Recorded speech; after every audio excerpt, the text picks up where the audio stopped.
Okay, so that the people know, so that you guys know what's happening. So far, this truck, I've had a few things happen. Nothing too serious, but it's been put on hold for a minute. But this is where we're at right now. You can see you can see it's quite high up. I do plan on getting it lower down. I've been doing some measurements, and I can get it down at least another 8 inches or so. That should bring it down to a level that won't be too bad. It obviously wants bigger wheels on there because they're too small on this truck right now. But I've cut the floor out. I have videoed it, but I'm not going to bother showing it because it's a crap video. But we've got the welder and the gas in. I've ended up cutting the floor out here so that then there's room in there to let the intake and everything come up. So obviously a lot of this was going to hit the floor, so I've now cut that all out so the engine will go further in. So I've got to now cut these struts I've welded on all the way around. My limitation will be the steering box where that frame is. I'll try and notch that out, I think, as well to do that, but yeah. And if we walk to the back, okay, so yeah, you can see how high up it is. It is bloody high up right now. So yeah, the plan will be to cut these bits here and get about another 8 inches down. I think it's 8 to 9 inches actually. That should bring the cab down to a height that won't look too stupid, but we'll have to see. If it looks stupid, I may end up giving up on the build. But for now, I'll persevere with it. The F77, the body's now been lifted off. I've got a few videos of that. I've got actually a few videos. I've got a video of it coming off. I can show you real quick.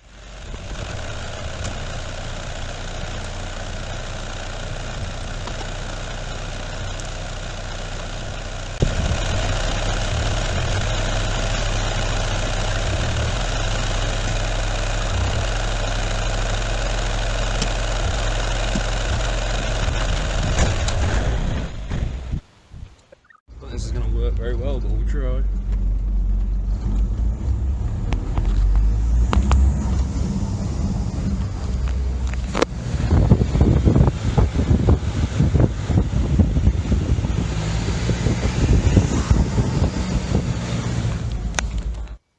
I plan on repainting that again because I did an awful job of painting it, so I'm going to redo that. Sorted out the hub seal leak, which I don't think I ever mentioned it, but this hub was leaking.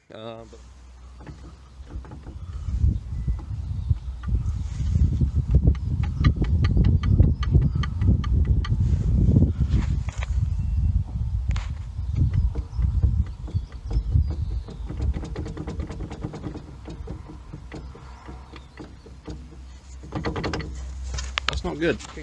But I've sorted that out. It was because the seal on the inside of the axle had fucked out. Replaced that. Now my other pride and joy, which I don't think I've shown it on the channel yet. I did make a video of it, but never uploaded it because I was a little bit too embarrassed about it. But here it is, the old Westwood. This thing, I've got a lot of history with this mower now. Used to drive around the village with it. Used to do mowing. I used to have, I might even have some photos of it. I'll see if I can find some. Used to have a little tipper trailer on the back. I used to go around scarifying people's lawns, and it's definitely earned its keep, this little mower. It's been a lovely little thing. Well, I say mower, it hasn't even got a deck under it. But when I first had it, it had a deck, and I loved the thing ever since I've had it. I started off as an 11-horse Briggs, and then I've ended up putting in the opposed twin engine. Yeah, it's been quite good. I got the engine off of someone, I can't remember where the hell it came from now. But the only problem with it was they put a pit bike carb on there, and they didn't do a very good job putting it on, so I relocated it and did a nicer job. The air filter I've took off temporarily, so that goes on there. There you go, that's the air filter back on. Yeah, it's quite a good little workhorse.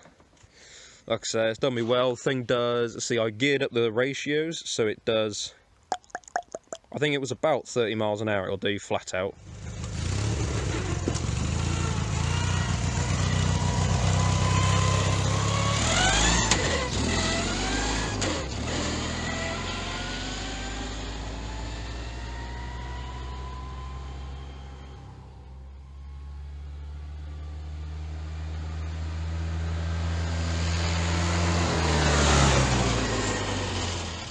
may have a quick, yeah, I'll probably put I probably would have put the clips earlier, so we're not going to worry about that.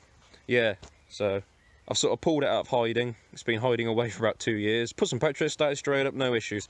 Well, that one over there, put some petrol in it, and now I think I cleaned the carb out several times and fought it. I must have fought it for about 2 or 3 hours to get it working. The axle had seized up, wouldn't drive. Engine wouldn't turn over properly. Now it's got a problem where it won't even turn over. I have to short the solenoid, so there's a load of electrical issues with that we're not going to worry about. Right now it's just down to starting it, which I've got it running. It just needs something sorting out with the key and a new cable for the clutch system, because that snapped when I tried to turn it on. Now this one I've been trying to do some experimenting. It was something I planned on doing years and years ago, and I sort of gave up on it because I ended up buying it. Well, let's say I started off with this truck, then got that one, and then just got all of these, and yeah, the mower got parked up and forgotten about. But now, whilst I got a bit of spare time, and right, I've lost a bit of interest for that right now. I felt like I'd try and get my 3-point linkage set up, which obviously a Westwood shouldn't have a 3-point linkage, but the plan is, yeah, this is where I did it last time, is I made just cut 2 bits of box section down there so the links had somewhere to go off of, so they just went up and down.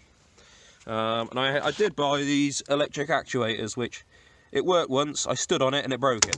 So I've now ordered some stronger ones that should handle it. The biggest problem with that is just the fact that you shouldn't really be using electric actuators, I don't think, on a pulling force. They should be pushing, and that's why it pulled apart. It wasn't even that pulled up, that wasn't even the issue, it was this one over here. That's what's left of the actuator, it just ripped the bottom out, which is that bit there. So the battery just died, so I've now had to put it in charge so I can just finish off this video. I can't remember what I just said. It was probably a good 20 minutes ago because it took that long to get the phone running again. But no, this thing's done it's lasted a long time for me. I might have a few photos of it as it's got more and more beefy. The front wheels used to be on the rear, and the rear tyres I got from my old job. Yeah, so it's been a fun little beast, and I do plan on keeping it and still using it. It looks like it's been parked up for a few years, but I've now got some ideas with it that could be fun. Yeah, so that's it really. Like I say, I think I could definitely hit 25, 30. I think if I force the engine past where it shouldn't go.